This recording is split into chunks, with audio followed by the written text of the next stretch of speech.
उनको अपने पिताजी से पूछना चाहिए था। वो जंगल राज में किस तरह की व्यवस्था थी, उस जंगल राज में आपने कितने को नौकरी दी, उस जंगल राज में कितने महिलाएं सुरक्षित रहती थी। बड़ी सेखी बघार रहे हैं कि हम तो बहुत ज्यादा काम किए। तो कोई नकलची बंदर होता है ना कि कुछ चुरा लिया, कुछ देख लिया, बोलने लगा हम किए हम किए, तो जनता सब समझती है क्या है कि हम गौतम बुद्ध हो जाए। तो वो सोचने वाला या तो पागल होगा, दिवालिया होगा, उस पर क्या टिप्पणी कर सकते। तो हम के बोलने से क्या होगा, हम बाबा साहब अम्बेडकर हो जाएंगे।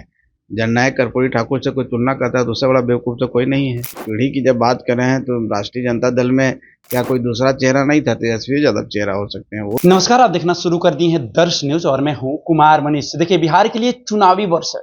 ऐसे में बिहार महागठबंधन की बात करें या एनडीए की बात करें, लगातार अपनी जोर आजमा रही है।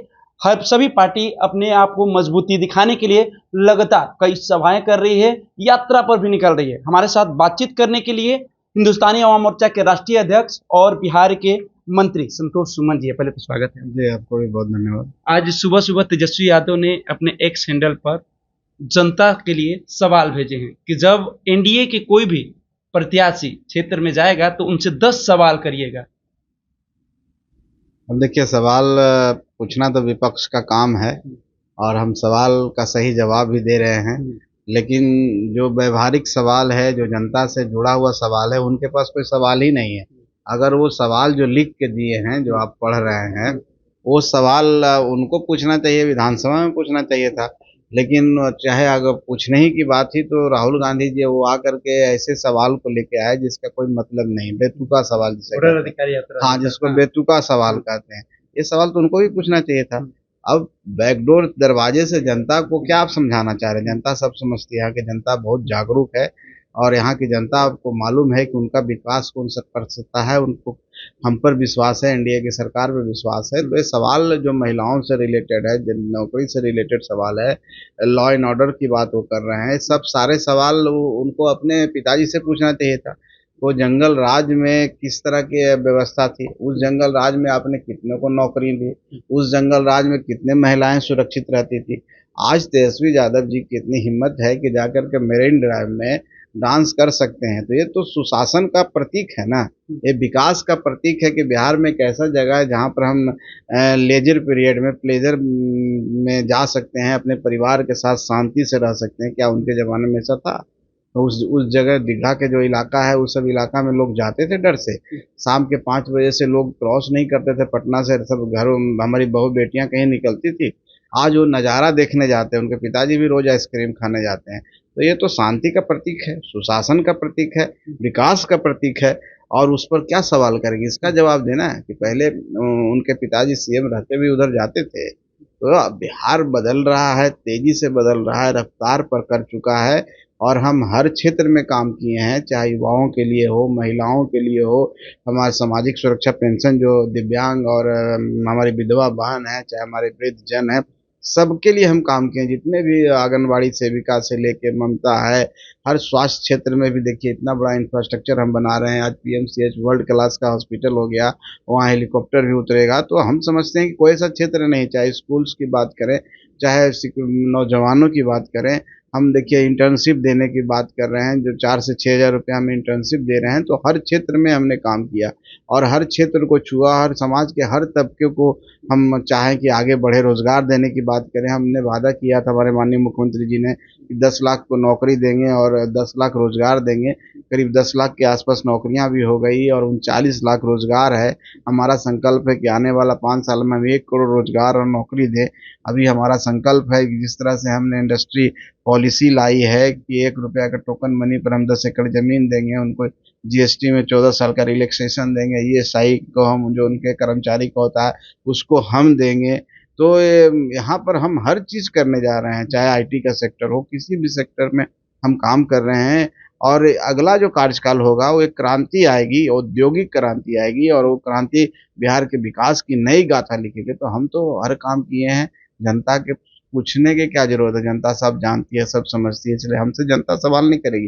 वो अपना होमवर्क तैयार कर रखे, उनसे जनता जब सवाल कह रहे हैं करेगी। कि 20 साल में 2 पीढ़ियों को बर्बाद करने वाली एनडीए सरकार। अब तेजस्वी यादव किसको कह रहे हैं? अब तो वो पीढ़ी की जब बात कर रहे हैं तो राष्ट्रीय जनता दल में क्या कोई दूसरा चेहरा नहीं था? तेजस्वी यादव चेहरा हो सकते हैं। वो तो खुद अपना ही देख रहे हैं, और उनके दल में चाहे कोई बहुत प्रेम है, मान लीजिए कि दलितों से, जाति पिछड़ों से, तो किसी दूसरे का चेहरा प्रोजेक्ट कीजिए, किसी दूसरे को आप राष्ट्रीय अध्यक्ष बनाइए, तो आप काम करिएगा नहीं। और आप कह रहे हैं कि 2 पीढ़ियों को बर्बाद कीजिए, तो आप भी तो उसमें थे, डिप्टी सीएम थे।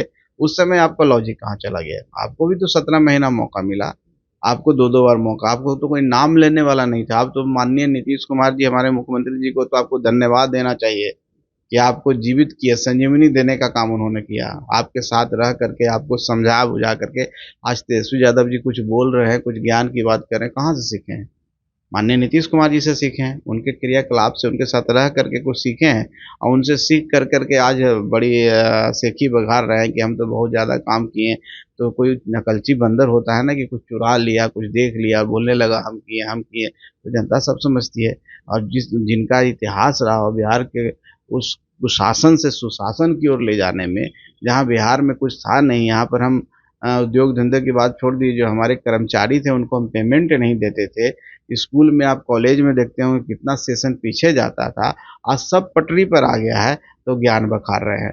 आज उतना बोलने की साहस भी है तो सुशासन के कारण ही है, नहीं तो वो नहीं बोल पाते। और लेकिन जो काला धब्बा, जो दाग उनके ऊपर लगा हुआ है, वो ऐसे मिटेगा नहीं। उनको मेहनत करना होगा, जनता पर विश्वास जीतना होगा। इन सवाल करके पीछे बैकडोर में रहने से नहीं, सामने आइए, फ्रंट पर आइए। अभी राहुल गांधी जी उनको तो सारथी बना ही दिए थे, पीछे पीछे चला ही रहे। जननायक कर्पूरी ठाकुर जी का उपाधि दिया जा रहा है दोनों को, चाहे तेजस्वी यादव की बात कर ले या राहुल गांधी की बात कर ले। अब कोई जननायक से अब कोई हम बोलने लगे कि हम बाबा साहब अम्बेडकर हैं, तो हम कि बोलने से क्या होगा? हम बाबा साहब अम्बेडकर हो जाएंगे? जननायक कर्पूरी ठाकुर से कोई तुलना करता है तो उससे बड़ा बेवकूफ़ तो कोई नहीं है। अब सब जननायक कर्पूरी ठाकुर हो जाएं? कोई जो महापुरुष होते हैं और बार बार पैदा नहीं होते हैं, आप उनके अनुसरण कर सकते हैं, उनके पद चिन्हों पर चल सकते हैं। कोई कहे कि हम गौतम बुद्ध हो जाए, तो वो सोचने वाला या तो पागल होगा, दिवालिया होगा, उस पर क्या टिप्पणी कर सकते हैं? एक आखिरी सवाल रखते हैं, चुनावी साल है, ऐसे में सीट शेयरिंग को लेकर एनडीए में सब फॉर्मूला तय हो गया है? देखिए, फॉर्मूला तय ही रहता है, फॉर्मूला इम्प्लीमेंटेशन की बात होती है, और एनडीए हमेशा इन इन कार्यों को सालों लगातार करता रहता है, और लगातार उनके पास फीडबैक होता है, सर्वे होता है, हम काम करते रहते हैं, और हमें पता होता है कि कौन कहाँ लड़ेगा, कितने सीट पर लड़ेगा। तैयारी सबकी रहती है, और सब एक हो करके हम लोग लड़ते हैं। और कोई भी कार्यकर्ता हमारी पार्टी से, एनडीए से लड़ेगा 243 सीट पर, वो एनडीए का कार्यकर्ता होगा, कोई दल का कार्यकर्ता नहीं होगा, दल का प्रत्याशी नहीं होगा। नाम के लिए उसको वहाँ से सिंबल मिल जाएगा, लेकिन एनडीए के प्रत्याशी के रूप में सम्मिलित तौर पर, संयुक्त तौर पर हम सब उनके लिए प्रचार करेंगे, और प्रचार करेंगे इस बूते पर कि हमने विकास किया है, इस बूते पर करेंगे हमने शांति लाया है, हम आगे और विकास करेंगे। तो हम समझते हैं कि एनडीए के प्रत्याशी 243 सीट पर अपना अच्छा परफॉर्मेंस करेगा, और ऐतिहासिक जीत होगी। इतिहास में सबसे बड़ी जीत बिहार में होने जा रही है। हिंदुस्तानी अवाम मोर्चा कितने सीटों पर चुनाव लड़ रही है? देखिए, ये अभी कोई विषय नहीं है। ये विषय जब आएगा, जब स्पष्टता आएगी, जब हम लोग बैठेंगे आपस में और बात करेंगे, तो निश्चित तौर पर एक होगा ना आपका कि हाँ हम इतना, जैसे चिराग पासवान खुल के कह रहे हैं कि नहीं हम इतने सीट से कम नहीं चुनाव चिराग जी लड़ेंगे। ने कहाँ बोला है इस तरह के बात? चिराग जी ने तो बोला है कि हम 243 पर तैयारी कर रहे हैं, और जाहिर सी बात है, हर पार्टी अपनी तैयारी हर जगह रखती है। हम भी 243 पर तैयारी कर रहे हैं। इसका ये मतलब नहीं है कि हम बोल रहे हैं कि हम 243 पर लड़ेंगे। 5 दल हैं, 243 विधानसभा क्षेत्र है, तो हम हर विधानसभा में अपने हिसाब से तैयारी कर रहे हैं। लेकिन जब एक साथ बैठेंगे और ये डिस्कशन होगा कि किसका प्रत्याशी कहाँ मजबूत है, तो उस प्रत्याशी को मौका मिलेगा। जब मान लीजिए कि 5 गठबंधन में यहीं पर हमारे पास अच्छे प्रत्याशी हैं किसी विधानसभा को लेकर के, तो उस जगह पर निश्चित तौर पर हमको मौका मिलेगा, क्योंकि हमारे पास सबसे सुटेबल, क्योंकि हमें जीत है, हमें जीत दर्ज करनी है और जनता की सेवा करना है। तो जनता का सेवा करने में उस क्षेत्र में कौन सा अव्वल व्यक्ति है, सबसे अव्वल व्यक्ति है, उसको प्राथमिकता मिलेगा। तो उस प्राथमिकता में निश्चित तौर पर कहीं कम बेसी होगा, और हर व्यक्ति की ख्वाहिश होती है, पार्टी हो चाहे कार्यकर्ता हो, कि ज़्यादा से ज़्यादा सीट पर लड़े। हम भी राष्ट्रीय अध्यक्ष हैं, तो मेरी भी ख्वाहिश है कि मेरी पार्टी ज़्यादा से ज़्यादा सीटों 20 से पर लड़े। ज्यादा सीट पर 25 अब 20-25 का कोई मामला नहीं है। नहीं, मैंने 2020 के बच्चा 2025 में ज्यादा सीट पर आप भी लड़ना चाहेंगे क्यों? देखिए, इच्छाएं तो है, और इच्छा के अनुरूप हम लोग काम भी कर रहे हैं, मेहनत भी कर रहे हैं, हमारा हक भी है, दावा भी है, और हम अपनी सही जगह पर एक सही प्लेटफॉर्म जहाँ पर हम लोग की वार्ता होगी और कार्यकर्ताओं की भावना को हम प्रकट करेंगे। और हम समझते हैं कि सब गठबंधन और सब सीट शेयरिंग बड़े सम्मान जनक तरीके से होगा और हम सब एक साथ होकर के एकदम कलेक्टिव और एफर्ट के साथ पूरे रिस्पॉन्सिबिलिटी के साथ जनता के बीच में जा भी रहे हैं। अभी भी कार्यक्रम एनडीए का हो रहा है और भी जाएंगे। और जनता ने माननीय नरेंद्र मोदी जी, माननीय प्रधानमंत्री जी के नेतृत्व को, माननीय मुख्यमंत्री जी के नेतृत्व को देखा है और उनको देख करके पसंद भी करती है, उनको आशीर्वाद भी दे रही है। तो हम समझते हैं कि हम आशान्वित हैं कि ऐतिहासिक जीत की ओर हम बढ़ रहे हैं। मतलब एनडीए में सीट शेयरिंग को लेके ऑल इज वेल है, कहीं कहीं कोई दिक्कत नहीं। और आप देखेंगे भी बहुत आसानी से सब चीज हो जाएंगे और समय पर होगा, समय से पहले कुछ नहीं होता है, हमें इंतजार करना चाहिए।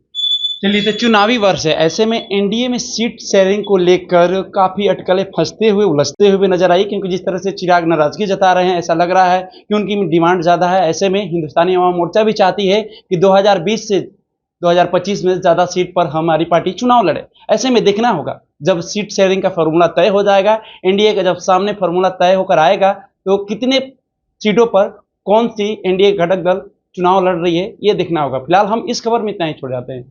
कैमरामैन बबलू के साथ मैं कुमार मनीष, दर्श न्यूज, पटना।